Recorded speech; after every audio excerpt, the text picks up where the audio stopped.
Hello friends, I'm Major Gaurav Arya and I bring to you some very exciting and different news today.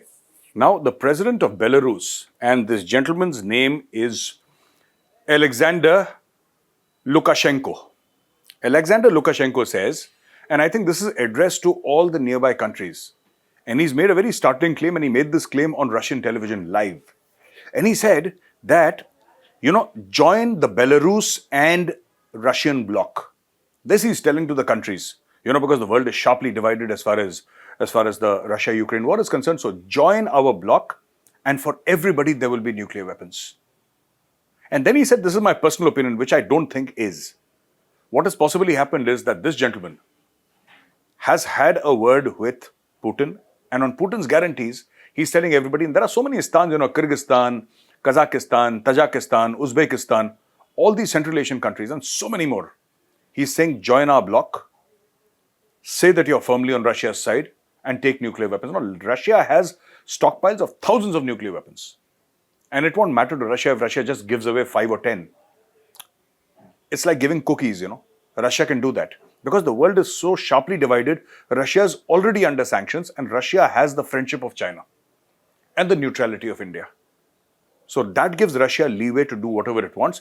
This is going to be a very, very dangerous precedent if Russia actually, walks the talk on this one.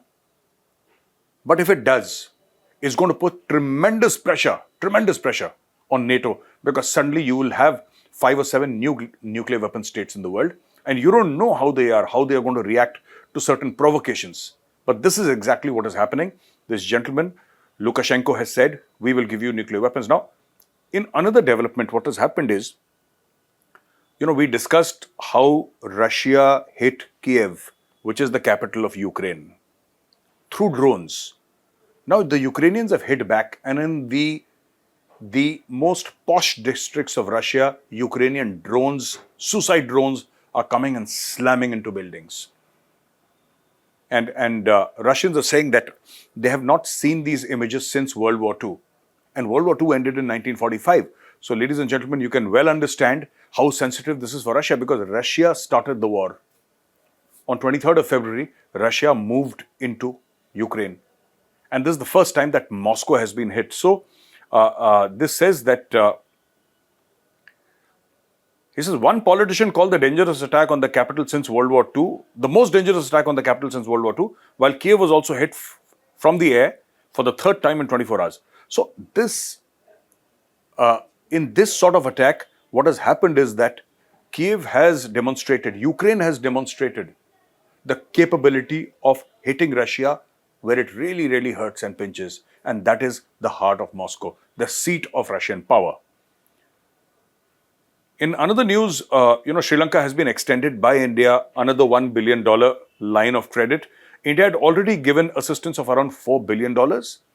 And now they're giving $1 billion credit line more to Sri Lanka. And here I have a few recommendations for anybody who would listen, or anybody who thinks it's, we should help. And how can we help Sri Lanka? It's not just about giving money or talking to IMF and giving them loans and lending them money, etc., or credit line. That is one part of the ecosystem that India is trying to create. What we need to do is actually step forward and help the Sri Lankans. And how can we do that?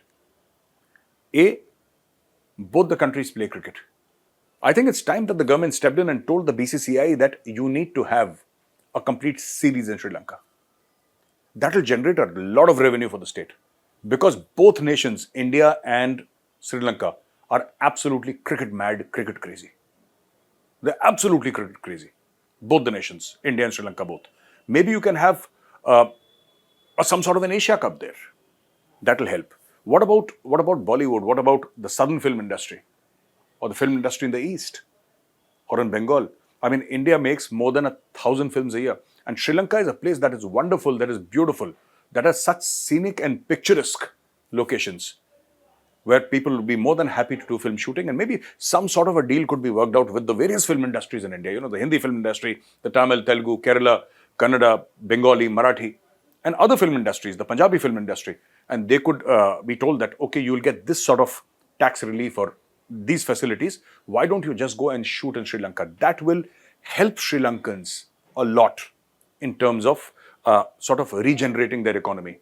Now, seafood is something that Sri Lanka is very good in. So, their trawlers go and they get a lot of, fishes, etc., from the sea. And this is something that India could buy. India also does it. But maybe India could help Sri Lanka somehow, not just by giving grants or aid or, saying that, we roll back or roll over your loans, but something more deeper, more meaningful, a more engaging people to people sort of relationship with Sri Lanka that's going to help Sri Lanka. Because it's when the people get involved that, a nation stands on its 2 feet. Another very interesting news is that there is a report from Norway, and this report, is that the Norwegian government says that Pakistanis, now this is very interesting, and I was reading these lines as I'm speaking to you. The Norwegian government says that it's scared of the Pakistanis. And why should it be scared? They're saying that we have cutting edge technology in the field of defense. Absolutely cutting edge stuff. And because we have cutting edge technology, they have been warned, their intelligence agencies have warned that Pakistanis will steal your technology. How will they steal your technology? They'll come in the guise of researchers. And all these top companies, many of them private companies, you take researchers, you hire the best talent from the world. Pakistanis are going to push in their people. And when Pakistanis push in their own people, these people are going to steal research. This is what the Norwegians fear. And this report says that beware of the Pakistanis because they're friends with the Chinese. If the Chinese cannot steal it directly from you, they're going to steal it through the Pakistanis because many countries are now wary of the Chinese. This is how China, and we have discussed this on this platform many times, this is how China has built up its entire economy. It is intellectual property theft and contract manufacturing. These are two pillars of the Chinese economy, right? So you steal whatever the West has invented because China has invented practically nothing. So they steal ideas from the West. They modify them a little, put the made in China stamp and sell it to the world at a much cheaper rate. This is what China does. And this is exactly what Norway is scared of.